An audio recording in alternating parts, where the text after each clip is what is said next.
Hi, everybody. Day 9, Karen Reed. Yep, trial's still going on. It's going to be going on for a long, long time. But what happened on day 9? We actually got through more than one witness. Yeah, I didn't do a day 8 recap. It was more of Jennifer McCabe, and I'm over it. But I will tell you the witness that we missed on the end of day 8 that continued on day 9. And then I'm going to recap all of day 9. Like 4 witnesses in one day.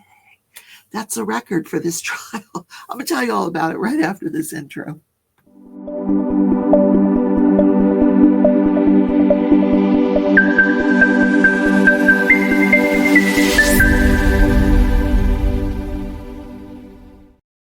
Hi, everybody. Welcome back to the channel. I'm Rebecca, your host of Crafting and Crime Daily. I have my chicken on today. Chicken. Yeah, where is she? There she is. Don't forget, it would really be lovely if you would hit that thumbs up button for me. Yeah, it brings people to the channel. And consider subscribing. We would love to have you. So what happened at the end of, forget Jennifer McCabe. She's done with, she's over, she's toast. Nobody, her credibility is shot.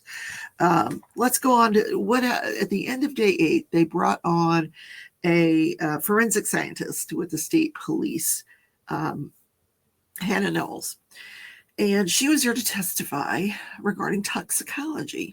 It was her job to take the blood sample, or not the blood sample, the blood alcohol level that was done at the hospital when Karen Reed, you remember, she also went to the hospital the night that John was found in the snow because she had threatened to kill herself.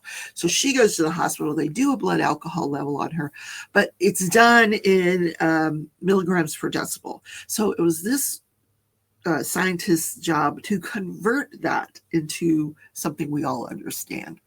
Now, in most states, we know that you can't drive. You're not supposed to drive if your blood alcohol level is over a 0.08. And we can round it up to whole numbers if you want. You can say 8. Anyway, hers converted to something between, because she gave it a range, because there's some variables that they have to throw in that you have to consider. It would have either been, and this is at the time she went in, at 9:08 a.m. on the 29th. This is 9 hours after they left the Waterfall Bar. Her alcohol level 9 hours later was 0.078. So just right at that intoxicated level. That was the low end, anywhere from 0.078 to 0.092. So she was still intoxicated, and at 9 hours later. So then the scientist was asked to extrapolate back, using the rate of elimination. And there was a range. She put in range, and they put in all these other factors within the range that could occur. And she came out with around 12:45 a.m., eight or so hours before that, Karen Reed's blood alcohol would have been anywhere from 0.14 to 0.28. That's a lot of alcohol, let me tell you. Yep.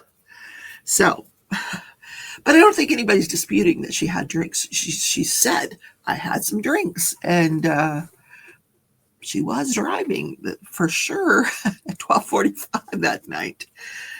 Anyway, one of the people that saw her driving is the next witness on day 9, Ryan Nagel. He is now 32 years old. Now, at the time of this event, January 29th, he had been out drinking. They were at C.F. McCarthy's. This Waterfall and C.F. McCarthy's, I gotta check them out. They had been at C.F. McCarthy's. He was there with his girlfriend, his then girlfriend, Heather, because Heather took the stand too. And they both made sure that everybody knew that they were not together anymore. So he was there with Heather and his friend Ricky. And they had a few drinks. He didn't consider that I wasn't impaired. I don't consider myself impaired. But he wasn't driving. Ricky was doing the driving, and he didn't think Ricky was really impaired. He says, we were just drinking beers. So his sister is Julianne Nagel. She was at the house party on Fairview where the body was found. And so when they left C.F. McCarthy's, it was just before midnight, and their intention was they were headed home.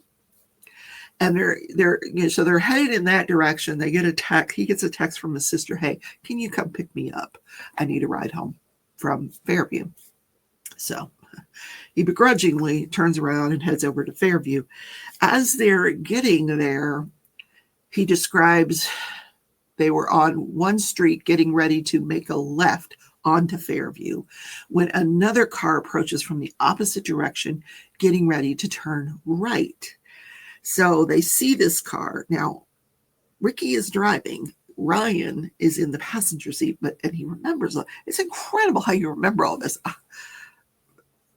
People have much better memories than I do, because I saw a car this morning. I saw lots of cars this morning when I was walking the dog. I can't tell you if there was one people in there, two people in there, or whether they turned right or left. I have no idea. How they remember this, I don't know. But anyway, so Ricky flashed his lights to let that other car go ahead and turn right. And that other vehicle was this big, dark SUV. And it turns out that was Karen Reed driving that vehicle. She takes the right. She pulls up in front of Fairview. They take the left, and they pull right behind her.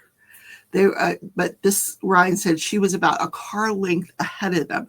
Now, this whole testimony, I'm thinking, wait a minute, where was Brian Higgins' Jeep? I thought there was a Jeep in between them. There was no talk of this Jeep during that testimony. She was about a car length ahead of them, and he said later on he saw her brake lights, and he thinks she moved up another car length. But he does not remember ever seeing any man get out of that car, ever. And he doesn't recall the driver or passenger when they made that turn or when they were in front of the house. But as they were leaving, he noticed the car because the dome lights were on in the car, which happens when you open the door. And he only saw a female in the driver's seat with her hands on the steering wheel at 10 and 2. She had long blonde hair. He never saw a man in or out of that vehicle. Never saw a man. And he was parked, he and Ricky and his girlfriend Heather, who was in the back seat of that truck, they were in a truck, were there for about 5 minutes to pick up Julie. Julie comes out of the house during this 5 minutes and says, listen, I changed my mind. You guys want to come in and have a drink? You're invited. You can come on in. And they're like, no, we're going to go ahead and go home. So she later got a ride home with Jennifer McCabe. But so they were there like 5 minutes, this whole 5 to 7 minutes. And they estimate that they first arrived at this place about 12:30. So maybe 12:30, 12:35. Anyway, so let me see what else he testified to. Never saw him. Okay, so that was pretty much it. Pretty solid, not too much, pretty consistent with his prior testimony. Okay, so Heather Maxim was the next person on the stand. She is the former girlfriend. She wanted to make sure everybody knew that. I'm not with him anymore, of Ryan Nagel. She was in the back seat. She remembers this turn. And she says, yeah, I was impaired. I was impaired. I'm not going to lie about that. I was impaired. She didn't say I'm not going to lie. I'm saying that. I added that. She said, yes, I believe I was impaired. When they were at that intersection, she remembers seeing two people in this vehicle, and a man and a woman. She doesn't know who they were. She couldn't identify them. She just remembers seeing a man and a woman, and then they turned right. Both Brian and Heather, neither one of them had anything to say about the way Karen Reed was driving that night. She said, she felt like she was driving just fine. Like, she wasn't driving like you would expect if someone was intoxicated. Like when Ricky flashed his lights, meaning, you can go ahead and turn, they seemed to understand and she turned. Anyway, so she sees the man and woman, and then she says the same thing. We parked behind them. She really wasn't paying attention to them, while Julie was there talking to them. And then as they were leaving, she too saw the woman in the car with the dome light on. She did not see a man, never saw a man getting into the car, out of the car, never saw anybody. Anyway, then we had Sarah Levinson, witness number 3, take the stand. Now, she is good friends with Julie Nagel and Brian Albert Jr. And she had gone to this house party on Fairview where John's body was found. She arrives about between 7 and 8 p.m. Her and Julie Nagel. They arrive at 7 p.m. Julie's father had driven them over there. And, Ryan was going to pick them up later. So she had been friends with Brian Albert Jr. for now probably going on 8 years, known him since high school. This girl's now a nurse. So they had gone over there to celebrate his birthday. And they didn't know if they were going to stay or if they were going to go somewhere else, but they ended up staying. She said, everybody was in a good mood. There was no arguments, no tension. We were just hanging out either in the kitchen or the dining room table. They were having a few drinks. 4 more girls arrive around between 8 and 9. And then they order food. Now they're just, hanging out, having some food. The girls leave. I think some cousins might have showed up of Brian Albert. He's got lots of cousins. And then they leave. The 4 girls leave before midnight. And then the adults come home.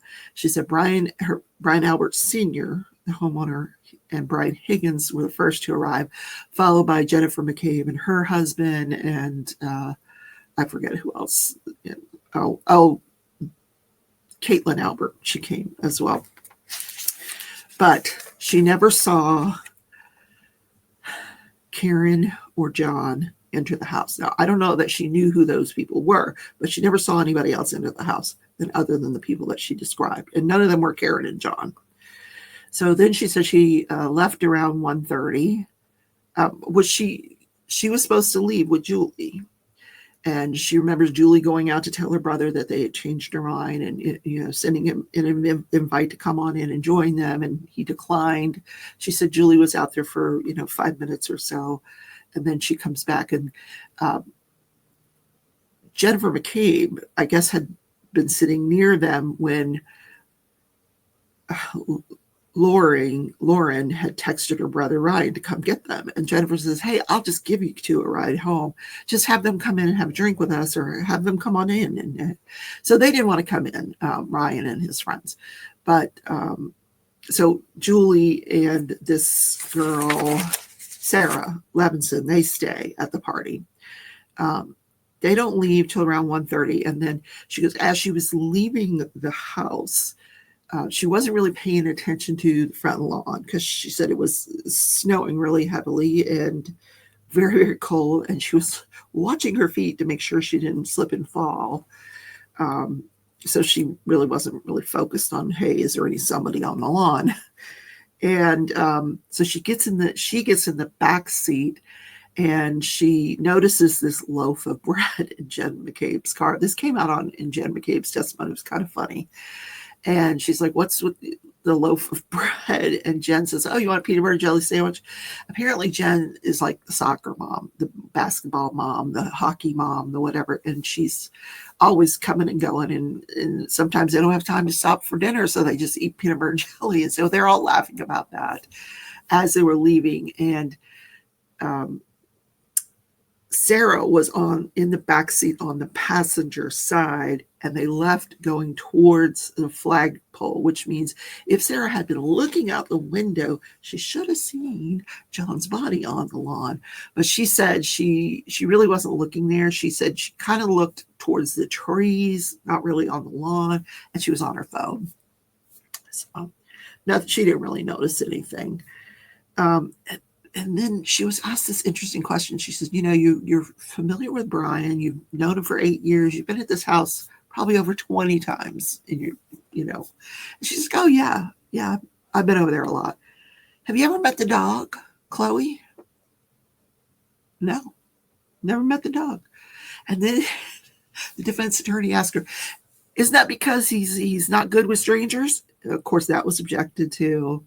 The objection was sustained, and she was not allowed to answer that. But it gets that into the jury's mind. Wait a minute, there's a dog in this house that's not good with strangers? Hello? Remember those scratch marks that look like dog bites? Anyway. So she didn't see anything unusual in the yard in any case. So let's go into the next witness. Katie McLaughlin. She is the firefighter paramedic. Remember Jen's testimony. Jen McCabe testified that she heard Karen Reed say, I hit him, I hit him, I hit him. And it was in front of a female firefighter paramedic. This is the lady. So this lady, she was assigned to the engine that night. She wasn't on the ambulance. She was assigned to the engine. So her duties at the scene were just to back up the paramedics. The paramedics that were on the ambulance, they had gone to take over with CPR. And so when she gets there, and what they knew on the way was that there was a man in the snow, a man down in the snow. So when they get there, she sees the mother, knew they were going to need a stretcher. So she goes to get the stretcher out of the ambulance. And after that, just to try to gather more information, and the person she thought she could gather information on is the one that looked so upset. And she identified Karen Reed as being that person, probably the person closest to the victim because she's that upset. So she figured she could get the general information from her: name, date of birth, allergies, any significant medical, because they all thought they were responding to a medical situation. And every time one of these people at that scene that night are on the stand, they're always asked, was there an ambulance there? Were the sirens on? Were the lights on? And there was no sirens on. Because it was, the middle of the night in the blizzard. We run sirens so vehicles can get out of the way. We don't need to run it in the middle of the night to wake people up. But there was a police officer already there when they get there. So the police officer was his lights on. Jen McCabe's, Carrie Roberts' vehicle that 3 women arrived in, the ambulance, the engine, and then more police that came, all with their lights on outside of this house at 5, 6 a.m. in the morning. And Brian Albert and his family never come out. But here's the thing. Nobody else comes out either. None of the other neighbors were coming out either.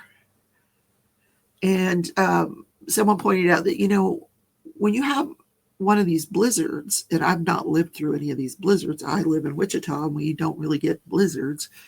Not that I know of, not that I've been through. Apparently, they're very loud, and you might not hear anything going on if there's a blizzard going on outside your window. So that's a perfectly reasonable explanation, apparently.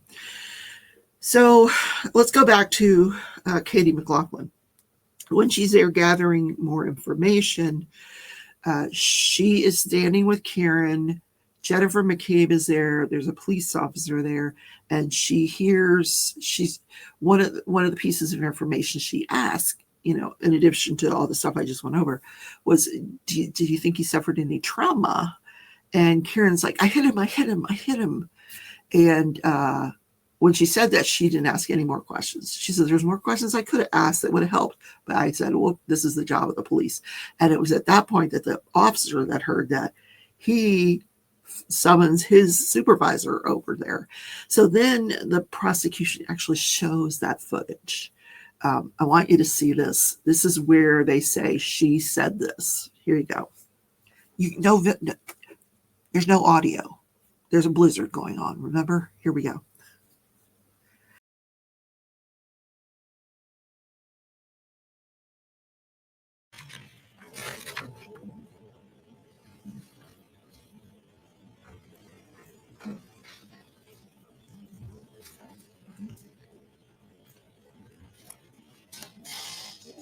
Stop, please.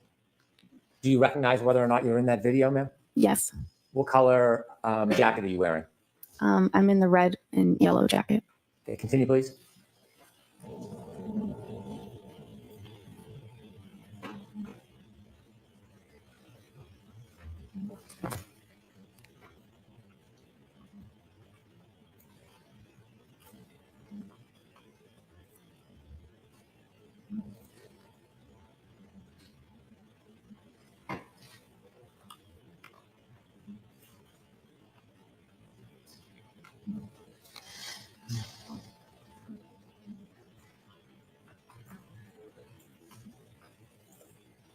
Stop, please. There are two yellow jackets, one on the left, one in the middle of the screen. Do you know which one is you? I'm now in the middle of the screen. Continue, please.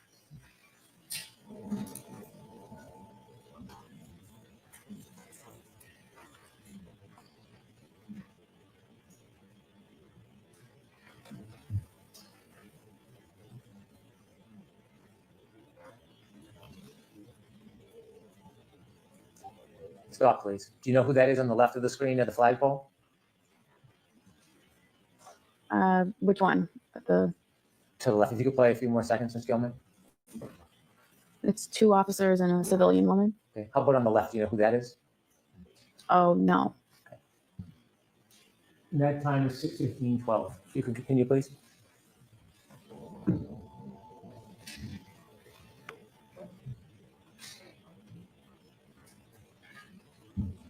Stop, please. Is that you, ma'am, in the yellow? Yes. Okay, continue, please.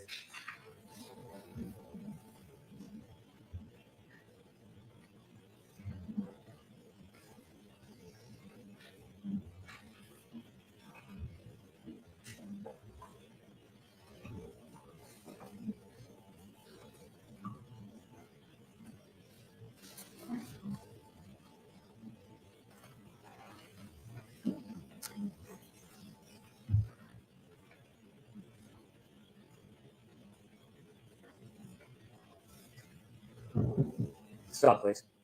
Do you see yourself on that screen? Yes. What color jacket? The red and yellow. And who's to your left? Miss Reed. And across from you, with the blue or black jacket with the hood. Do you know who that is at this time? Miss McCabe. And you didn't know her at the time? No. You see the officer that's turned away from you? Yes. Do you know who he's speaking to? No. Do you know the exact moment that the defendant told you, I hit him, I hit him, I hit him? I think it was just prior to that. Continue.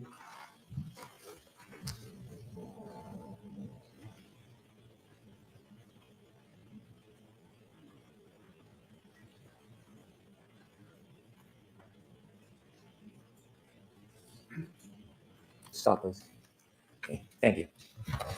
I have no further questions. Okay. Here we go. Yeah. Interesting, huh? Interesting. Very, very interesting. And okay, so then she drove the ambulance to the hospital after that. But here we go. Small town people. This woman is friends with Caitlin Albert.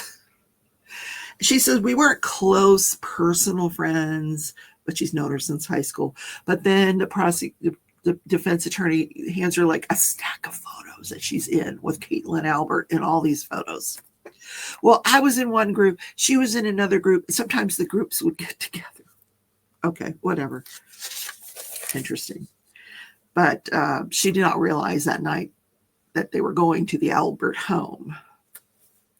In any case, the final witness for the day is a Canton police officer who was a lieutenant at the time. Well, he's a lieutenant now or at the time. He was the guy in charge that night. Canton police officer. That's who responded. Because they didn't know what they were coming into. They thought it was a medical situation. They didn't know it was a crime scene. But he thought, let's just collect some evidence. Well, first of all, because it was a death that was unattended, even though they didn't declare him deceased until he got in the hospital, he was dead on the scene. Let's just say that. In any case, when that happens, they have to notify the state police. because they might want to come out and investigate it. So they did notify the state police, and the state police, remember, there's a blizzard. They're like, okay, we're not coming. So it was their job to investigate. So he decides, I'm sorry, it's funny. He's going to get a leaf blower, because not use a shovel to see if there's any evidence around where he was told John's body was. Because by the time he gets there, John's body is gone. By the time this guy gets on the scene. So someone else told him where John's body was. And that someone else was Sergeant Ling. And someone told him where the body was. And so the defense attorney is making hay of this. So you got your information from someone who's got his information from someone. And he's like, yeah, that's how police works. Yeah, we work on hearsay. Okay. So he sends one of his officers to go get a leaf blower. And then he has them record him blowing the leaf, because he says, I just want to make sure that it was recorded. So when people question it later on, why is he using a leaf blower? I want to show how effective it was. So, With the court's permission, can I show the jury the videos? Yes. Ms. Gilman, can we show number 1, please?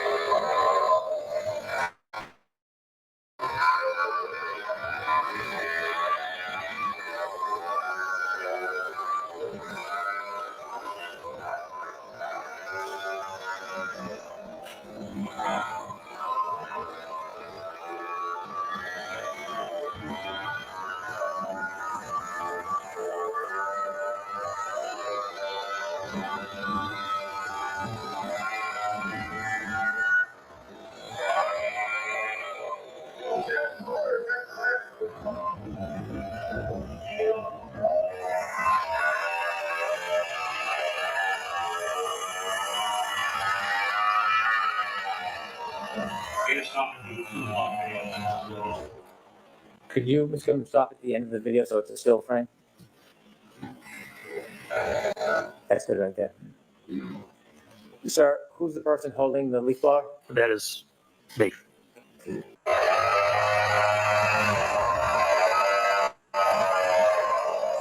you stop there, please? You see the end of the leaf blower? I do.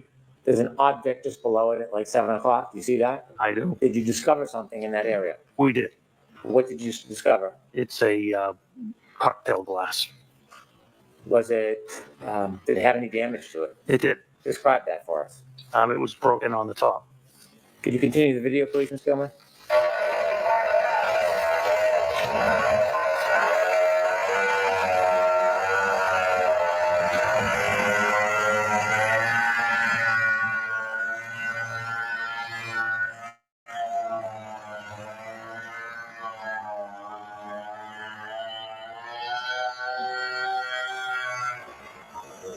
Stop, please. There's some red spots. Is that what you identified as coagulated blood? That is. Below some of those spots and to the left, there's an area that's not white. It's brownish. Do you know what that is? That's, I believe, just background. If we could finish the video, please. It's a secure and transfer of custody. Thank you.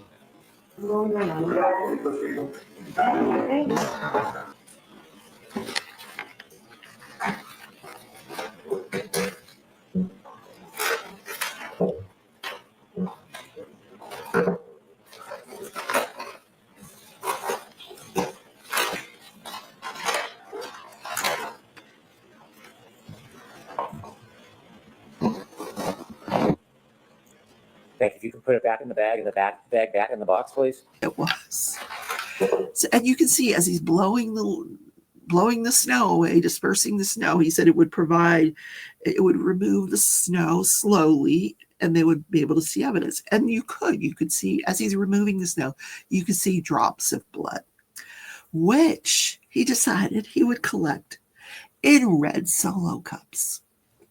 Even though the police station is a mile and a half away, where they could have gone and got evidence collection stuff, he gets a quick stop bag out of his car.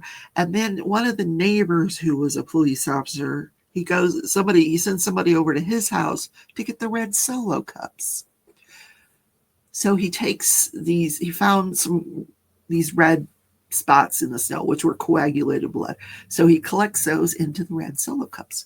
But he also finds, you saw there's 2 videos there. The second video, he finds a glass, a broken cocktail glass with his leaf blower.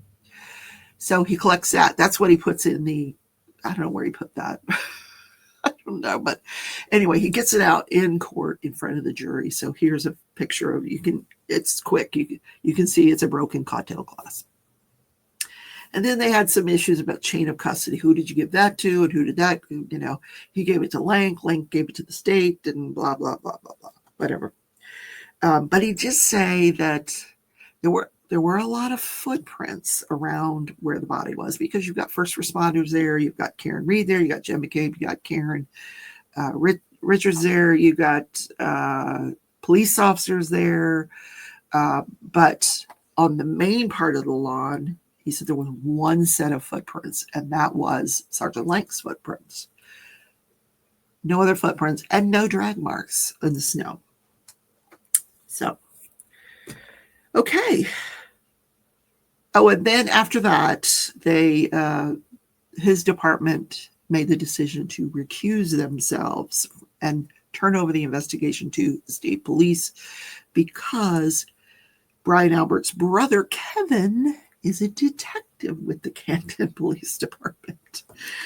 And the defense brought out, once the state took over, Michael Proctor, the lead investigator, this Canton police officer, he doesn't get interviewed for 2.5 years. It took 2.5 years for the state police department to come to him and say, hey, what'd you do at the scene?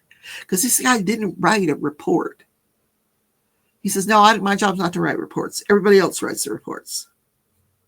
So it was probably in someone else's report that their supervisor was using a leaf blower to collect evidence, because he never did a report. What is this evidence of? I don't know. It's just all a little shocking, I guess because they're making do in the middle of a blizzard, and they didn't know it was a crime at this time. And he's like, I didn't know if this evidence was going to be important, but I knew if I didn't collect it, it would be lost forever. So I collected it. Yeah. Okay. So I will see you guys in the next video. Have a great day. Today's Tuesday. I'll see you in tomorrow's video with day 10 testimony. Have a great day, everybody.